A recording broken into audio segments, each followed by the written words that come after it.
Hello everyone, मेरा सभी को नमस्कार। कैसे है भाई सबका सब बहुत ठीक चल रहा होगा। सेमेस्टर 5th वाले बच्चों का आज केमिस्ट्री का एग्जाम था। उम्मीद कर सकते हैं कि बच्चों का एक्सपेक्टेशन से भी ज्यादा नंबर आने चाहिए। कारण उसके पीछे का कि पेपर ऑलमोस्ट मैच हो गया है, यहां तक कि शॉर्ट आंसर टाइप क्वेश्चन भी मैच हो गए हैं। तो उम्मीद कर सकता हूं कि बच्चों का पेपर बहुत अच्छा गया होगा।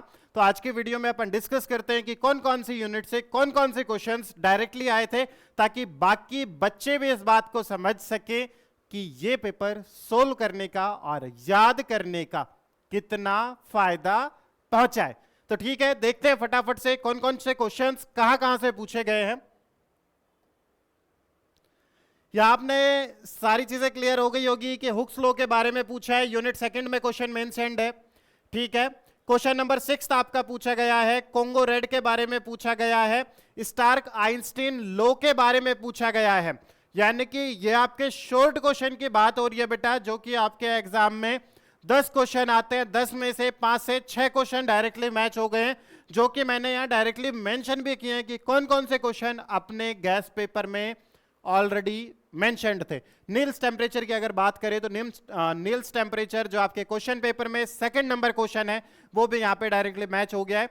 तो ये तो हो गई शॉर्ट क्वेश्चंस की बात कि शॉर्ट क्वेश्चन कौन कौन सा मैच हुआ है। बात करते हैं लॉन्ग क्वेश्चन की। सेकंड नंबर क्वेश्चन जो यहां देखते हैं, अष्टफलकीय के बारे में बात कर रखी है। तो अष्टफलन और चतुष्फलकीय के बारे में यहां पे डायरेक्टली क्वेश्चन दिया गया है कि इनके क्रिस्टल क्षेत्र का विस्पाटन के साथ कीजिए। यानी कि क्वेश्चन डायरेक्टली पूछा गया है, 1% भी इधर उधर नहीं घुमाया गया है। जस्ट लैंग्वेज में थोड़ा बहुत ऊपर नीचे हुआ है, बाकी क्वेश्चन का मतलब सेम था। अगले क्वेश्चन के बारे में अगर अपन बात करें तो सीएफटी, इसी का जो आप सेकंड पार्ट देखेंगे वो भी डायरेक्टली सीएफटी से पूछा गया है, जो कि डायरेक्टली यहां मेंशन्ड था। जो बच्चे गैस पेपर को बहुत ही गहराई के साथ पढ़ के गए हैं, उन्हें किसी प्रकार की समस्या नहीं आई होगी। ये सारी चीजें आपने शॉर्ट क्वेश्चन का, जैसे मैंने यहां नीला ताप के बारे में बात कर रखी है, तो यहां भी मेंशन कर रखा है कि ये क्वेश्चन कहां पे दिया गया था। ठीक है, तो ये चीजें आपने क्लियर हो गई होगी यहां से देख के कि किस तरीके से questions direct to direct match हुए हैं।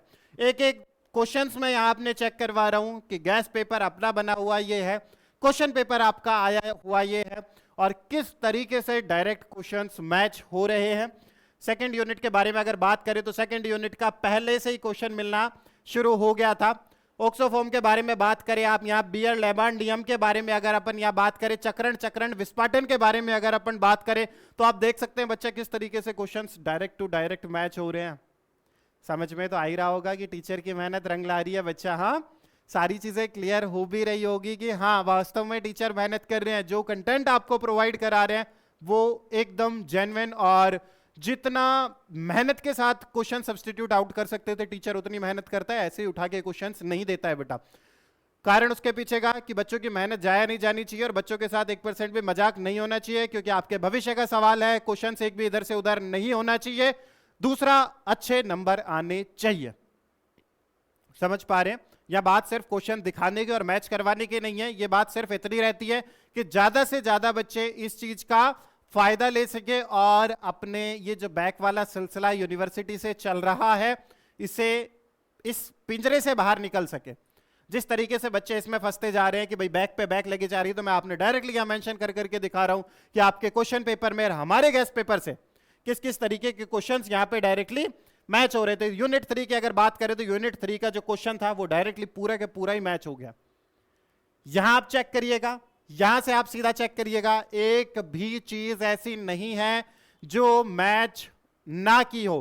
तो बच्चा ये चीज देख के आपने क्लियर हो गया होगा कि किस लेवल का गैस पेपर सेट किया गया था, कि क्वेश्चन इधर का उधर भी नहीं हो रहा था, लैंग्वेज भी बिल्कुल सेम है, ऑप्शंस भी बिल्कुल सेम है, 1% भी इधर का उधर क्वेश्चंस नहीं हुए। ये थर्ड यूनिट की बात अपन ने की है। अगर अपन लास्ट यूनिट के बारे में देखें तो लास्ट यूनिट का एक तो प्रतिदीप्ति और स्फुरदीप्ति के बारे में वहां बात की गई है, जो कि क्वेश्चन पेपर में ये जो क्वेश्चन है, क्वेश्चन नंबर 2 डायरेक्टली मैच होता है।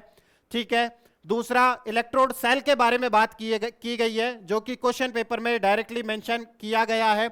सेम क्वेश्चंस डायरेक्टली यहां पे रासायनिक सेल के बारे में क्वेश्चन पेपर में, गैस पेपर में बात की गई है। तो जिन भी बच्चों ने ये क्वेश्चंस बहुत शालीनता से और सहजता से तैयार किए थे, उन्हें किस प्रकार की भी समस्या का सामना नहीं करना पड़ा होगा। तो उम्मीद कर सकते हैं पेपर बहुत अच्छा गया होगा और आगे की तैयारी इसी प्रकार से मजबूती के साथ लगे रहिएगा बेटा। 1% भी घबराने की और परेशान होने की आवश्यकता नहीं है। पेपर लगातार इसी तरीके से मैच होते रहेंगे, अभी तक मैच होते रहे हैं और आगे भी इसी प्रकार मैच होते रहेंगे। तो आपने किसी भी प्रकार के घबराने और परेशान होने की आवश्यकता नहीं है। तो जुड़े रहिएगा बीएससी नॉलेज हब के साथ। इसी के साथ best of luck. Thank you so much all.